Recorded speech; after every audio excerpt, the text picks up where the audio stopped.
ಇನ್ನು ಕೃಷ್ಣ ಬೈರೇಗೌಡರು ಬೆಂಗಳೂರು ಅಭಿವೃದ್ಧಿ ಸಚಿವರಾದ ನಂತರ ಒಂದು ಹೇಳಿಕೆ ಕೊಟ್ಟಿದ್ರು. ನಿಮ್ದೇನಾದರೂ ಖಾಲಿ ಸೈಟ್ ಇದ್ದರೆ ಅಲ್ಲೇನಾದರೂ ಕಸ ಗಿಸ ಹಾಕಿದರೆ ಕ್ಲೀನ್ ಮಾಡ್ಕೊಳ್ರಪ್ಪ, ಒಂದು ತಿಂಗಳು ಟೈಮು ಅಂತ. ಈಗ ಬೆಂಗಳೂರಿನಲ್ಲಿ ನಿವೇಶನವನ್ನು ಸ್ವಚ್ಛಗೊಳಿಸದವರಿಗೆ ಬಿಗ್ ಶಾಕ್. ಆಗಸ್ಟ್ನಿಂದ ಕಸಮುಕ್ತ ಬೆಂಗಳೂರು ಅಭಿಯಾನ ಶುರುವಾಗ್ತಾ ಇದೆ. ಖಾಲಿ ನಿವೇಶನ, ಖಾಲಿ ಸೈಟ್ ಸ್ವಚ್ಛಗೊಳಿಸದೇ ಇದ್ದರೆ ಭಾರೀ ದಂಡ ಬೀಳ್ತಾ ಇದೆ. ಮೊದಲ ಉಲ್ಲಂಘನೆಗೆ 25,000 ದಂಡ ಅಂತೆ. 25,000. ಎರಡನೇ ಬಾರಿ ಉಲ್ಲಂಘನೆಗೆ 50ರಿಂದ 1 ಲಕ್ಷ ದಂಡ. ಆಸ್ತಿ ತೆರಿಗೆಯ ಜೊತೆಗೆ ದಂಡ ವಸೂಲಿಯನ್ನು ಮಾಡ್ತೀವಿ ಅಂತ. ಓಕೆ, ಇವರೇನೋ ಹೊರಟಿದ್ದಾರೆ, ಬಟ್ ಜನ ಏನು ಹೇಳ್ತಾರೆ ನೋಡಬೇಕಲ್ಲ. ಅದಕ್ಕೆ ನಿಮ್ಮ ಖಾಲಿ ಸೈಟ್ಗಳಿದ್ದರೆ ಕಸ ಕ್ಲೀನ್ ಮಾಡ್ಕೊಳ್ಳಿ. 1 ತಿಂಗಳು ಟೈಮು ಕೊಟ್ಟಿದ್ದಾರೆ. ಅದಕ್ಕೋಸ್ಕರ ಅವರು ಇಡೀ ಜುಲೈ ತಿಂಗಳು ಟೈಮ್ ಕೊಟ್ಟಿದ್ದರು. ಈ ಬಗ್ಗೆ ಮತ್ತಷ್ಟು ಮಾಹಿತಿ ನನ್ನ ಕೊಲೀಗ್ ಪವಿತ್ರ ಅವರಿಂದ ಪಡ್ಕೊಳ್ಳೋಣ. ಪವಿತ್ರ, ಈಗ ಇಡೀ ಜುಲೈ ತಿಂಗಳಲ್ಲಿ ಟೈಮ್ ಕೊಟ್ಟಿದ್ದರು, ಖಾಲಿ ಸೈಟಲ್ಲಿ ಕಸ ಇದ್ದರೆ ಕ್ಲೀನ್ ಮಾಡ್ಕೊಳ್ಳಿ ಮಾಲೀಕರು ಅಂತ. ಅದಕ್ಕೇನಾದರೂ ರೆಸ್ಪಾನ್ಸ್ ಸಿಕ್ಕಿದೆಯಾ? ಜನ ಮಾಡಿದಾರಾ ಅಥವಾ ಈ ದಂಡವನ್ನು ಒಪ್ತಾರಾ ಜನ ಅಂತ?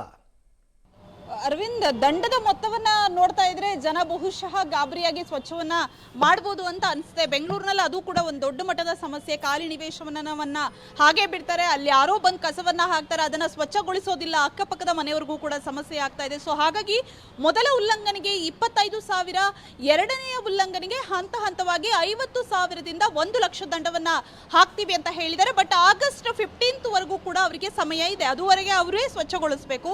ಒಂದ್ ವೇಳೆ ಸ್ವಚ್ಛಗೊಳಿಸದೇ ಇದ್ರೆ ಜಿಬಿಎ ಸಿಬ್ಬಂದಿಗಳೇ ಸ್ವಚ್ಛಗೊಳಿಸ್ತಾರೆ. ಆಸ್ತಿ ತೆರಿಗೆಯ ಜೊತೆಗೆ ಈ ಬೃಹತ್ ಮೊತ್ತದ ದಂಡವನ್ನ ಕಟ್ಟಬೇಕಾಗುತ್ತೆ. ಬಟ್ ಒಂದಿದೆ ಅರವಿಂದ್, ಈಗ ಬೆಂಗಳೂರಿನಲ್ಲಿ ಅನೇಕ ಬ್ಲಾಕ್ ಸ್ಪಾಟ್ಗಳಿದಾವೆ. ಅದನ್ನ ಕ್ಲೀನ್ ಮಾಡೋದಕ್ಕೆ ಆಗ್ತಾ ಇಲ್ಲ. ಬೆಂಗಳೂರಿನಲ್ಲಿರುವಂತಹ ಕಸದ ಜಾಗಗಳು ಈಗ ಬಹುತೇಕ ದೊಡ್ಡ ದೊಡ್ಡ ಮೈನ್ ಏರಿಯಾಗಳಿಗೂ ಕೂಡ ಶಿಫ್ಟ್ ಆಗಿದ್ದಾವೆ. ಅದೇ ರೀತಿ ಕಸವನ್ನ ಹಾಕಿ ಹೋಗ್ತಾ ಇದ್ದಾರೆ. ಹಾಗಿದ್ರೆ ಅಧಿಕಾರಿಗಳ ಮೇಲೂ ಕೂಡ ಕ್ರಮ ಆಗಬೇಕು ಅನ್ನುವಂಥದ್ದೇ ಆಗ್ರಹ. ಜೊತೆಗೆ ಕಳ್ಳಾಟಗಳು ನಡೀತಾ ಇದೆ. ಕಸದ ಗಾಡಿಗಳ ಕಳ್ಳಾಟ ದೊಡ್ಡ ಮಟ್ಟದಲ್ಲಿ ನಡೀತಾ ಇದೆ.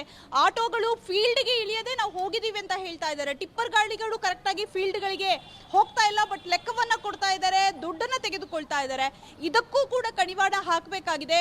ಕೇವಲ ಜನರ ಮೇಲೆ ದಂಡ ಪ್ರಯೋಗವನ್ನ ಮಾಡೋದು, ಅವರನ್ನ ಬೆದರಿಸೋದು ಈಸಿ, ಬಟ್ ವ್ಯವಸ್ಥೆಯನ್ನ ಕೂಡ ಸರಿ ಮಾಡಬೇಕಾದಂತಹ ಜವಾಬ್ದಾರಿ ಜಿಬಿಎ ಮೇಲಿದೆ. ಸೊ ಹಾಗಾಗಿ ಈ ವಿಚಾರದಿಂದ ಕಸದಿಂದ ಮುಕ್ತಿ ಅನ್ನುವಂತಹ ಅಭಿಯಾನವನ್ನ ಶುರು ಮಾಡ್ತಾ ಇದ್ದಾರೆ. ಸೊ ಹಾಗಾಗಿ ಕೇವಲ ನಿವೇಶನ ಮಾತ್ರ ಅಲ್ಲ, ಮುಖ್ಯ ರಸ್ತೆಗಳ ಮೇಲೆ ಎಲ್ಲೆಂದರಲ್ಲಿ ಕಸವನ್ನ ಹಾಕಿ ಹೋಗುವಂತಹ ಈ ಬ್ಲಾಕ್ ಸ್ಪಾಟ್ಗಳಿಂದಲೂ ಕೂಡ ಬೆಂಗಳೂರಿಗರಿಗೆ ಮುಕ್ತಿ ಬೇಕಾಗಿದೆ. ಸೊ ಹಾಗಾಗಿ ಅದರ ವಿಚಾರದಲ್ಲಿ ಏನ್ ಮಾಡುತ್ತೆ ಜಿವಿ ಅನ್ನುವಂಥದ್ದು ನೋಡ್ಬೇಕಾಗಿದೆ. ರೈಟ್, ಥ್ಯಾಂಕ್ ಯು ಪವಿತ್ರ, ತಮ್ಮೆಲ್ಲ ಮಾಹಿತಿಗೆ ಧನ್ಯವಾದ. 25,000 ಅಂದಾಗಲೇ ಜನ ಗಾಬರಿ ಬೀಳ್ತಾರೆ. ಇನ್ನು 50,000 ಕಟ್ಟಿ 1 ಲಕ್ಷ ಕಟ್ಟಿ ಅಂದರೆ ಎಲ್ಲಿ ಹೋಗಬೇಕು? ಕ್ಲೀನ್ ಮಾಡ್ಕೋಬೇಕಷ್ಟೇ.